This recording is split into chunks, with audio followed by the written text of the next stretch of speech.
Parenthèse dans votre championnat national U19 avec ce troisième tour de Coupe Gambardella, ce troisième tour pour le HAC de Gambardella face à Amiens dimanche, un adversaire que vous connaissez bien et pour cause, vous le jouez régulièrement en championnat. Alors oui, c'est un club que l'on connaît bien puisque régulièrement on se trouve confronté à ces équipes sur nos championnats U17 et U19.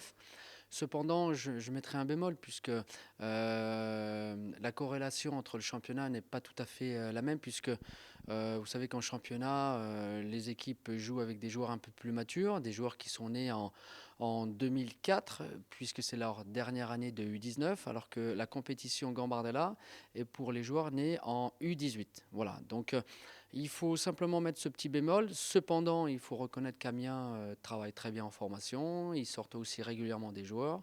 Et c'est une équipe qui est toujours très difficile à jouer. Alors, vous parlez du petit bémol avec des joueurs U18. A priori, c'est quelque chose qui ne va pas vous gêner tant que ça finalement, puisque vous utilisez déjà, vous, en U19, une équipe très jeune. Oui, voilà, le paradoxe, c'est par rapport à ce que je suis en train de vous dire, c'est qu'effectivement, nous, on a régulièrement des joueurs plutôt ce qu'on appelle jeunes, plus jeunes, qui jouent dans cette catégorie U19, d'où aussi parfois des difficultés à briller dans le championnat U19. Mais on est vraiment très focalisé sur l'évolution du joueur en championnat. La Gambardella va permettre de rassembler toutes les forces vives de cette compétition, et notamment les garçons qui sont nés en 2005, que vous connaissez, puisque la plupart d'entre eux jouent déjà en U19, voire en réserve. Un petit mot sur ce parcours, vous n'avez pas été épargné, hein, dès le départ, vous avez tiré Lens, ensuite vous avez tiré Dunkerque, qui sont des groupes issus de clubs pro.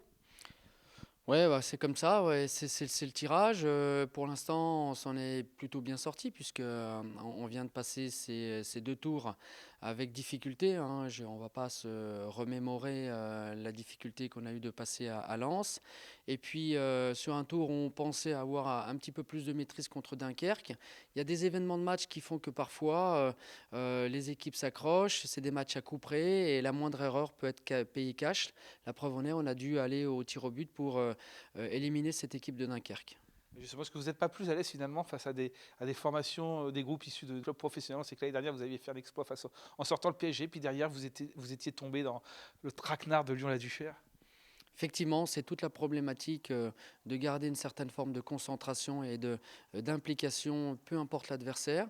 Si on veut espérer faire un très beau parcours en Gambardella, on devra prendre les équipes telles qu'elles soient professionnelles ou amateurs, et de garder le même niveau d'exigence. Aujourd'hui, c'est Amiens qui est sur notre route. On va essayer d'aller faire un bon match là-bas.